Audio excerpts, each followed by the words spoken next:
Okay, so I have all of these parts squared up on one end.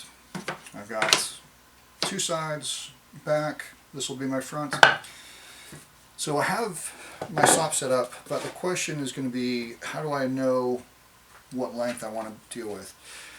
I'm going to start with the sides, just because that's an easy place to start, and then I can deal with fronts and backs, which will be the same length as well, or the front will be the same length as the back, sides will be the same length as each other. So if determining the dimension of the drawer, so distance from front to back, that will allow us to cut the sides where we need them to be. I've got outside to outside an 8-inch dimension here on this carcass.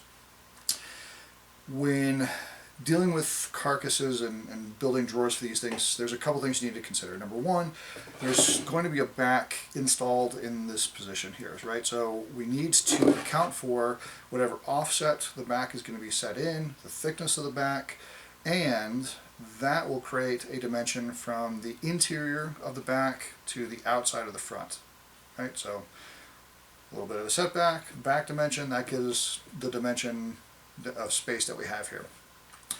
If we're building a solid wood carcass, then we want to do one other thing.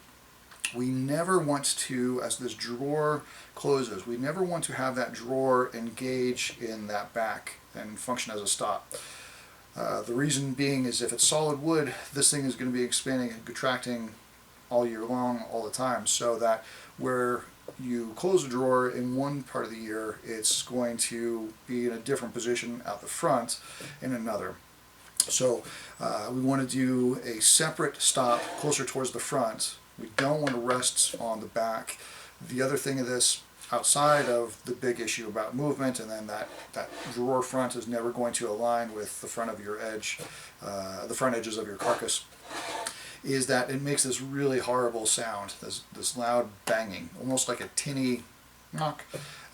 So I don't want to have that. So because of that, whatever the back dimension and location are, I'm going to leave a gap here. 1/4 of an inch is usually safe. If it's a really deep carcass, there's a lot more movement there to think about. But 1/4 inch for something like this is more than enough. 1/8 of an inch would probably be fine for something like this. If it's going to be 24 inches or so, maybe that expands to now 3/8 of an inch, maybe a little bit more. But just keeping in mind all those factors, that's going to give me a number. So I measured before I started recording. I've set this for 7.5. That will give me a gap here for 1/4 inch back, so I'm in good shape. So as I said, I've trimmed up these two ends. I've got nice flat references, and I'm going to cut both of these at the same time. And there's nothing wrong with cutting these things. The blade height is up. I've got my stop. I'll make one pass here, that'll give me both my sides, and then I'll cut one more just to be safe, and then I'll resize it for what the back material is going to be.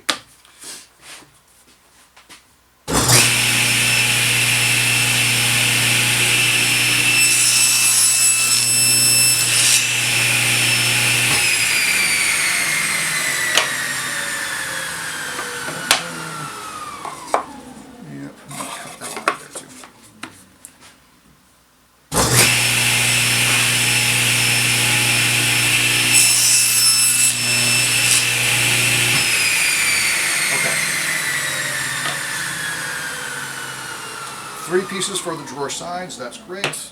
I'm going to hang on to this piece too, which I know is slightly problematic for woodworkers because we have this hoarder mentality of not throwing anything away. I'm going to use this for any setup that I might need for joinery or any test fitting, any of that. This stuff will come in handy. The second this drawer gets glued together, this goes into the burn pile, but until then I've got use for that. Okay, so in thinking about front and backs now, and I've got plenty to do this with, measuring the interior dimension here is going to be critical. And I always measure the front because after it's all said and done, that is the section that's going to show. So I'm at 9 and about 9/16, a little bit heavy of that.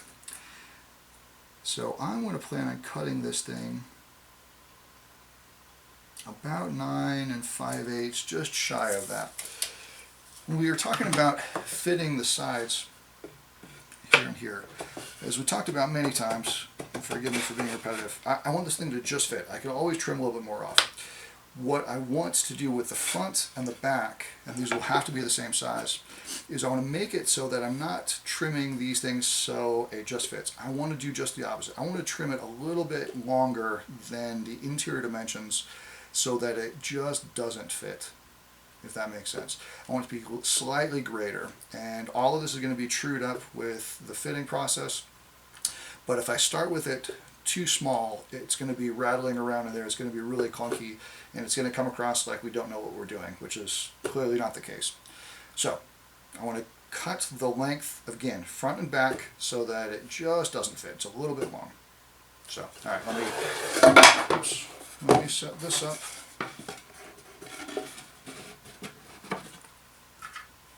It's an easy way to do this. I could measure, I could transfer those lines over, I could do all that, or I could just eyeball it and slide this thing in.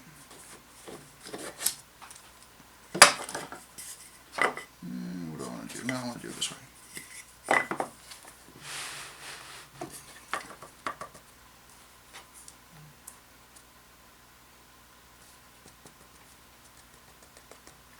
Alright, so I think I'm cutting this just a little bit heavy, which is okay. Same rules apply with this as everything else. It's always easy to make it shorter or smaller. I don't want to leave it too small to begin with. There's no way I could extend this, so I'd have to start over. So I think this is great. I think this is where I want it. I'm going to leave the blade height here where it's at because I do need to use the same setting for cutting the front as well. But I'm going to test it on the back.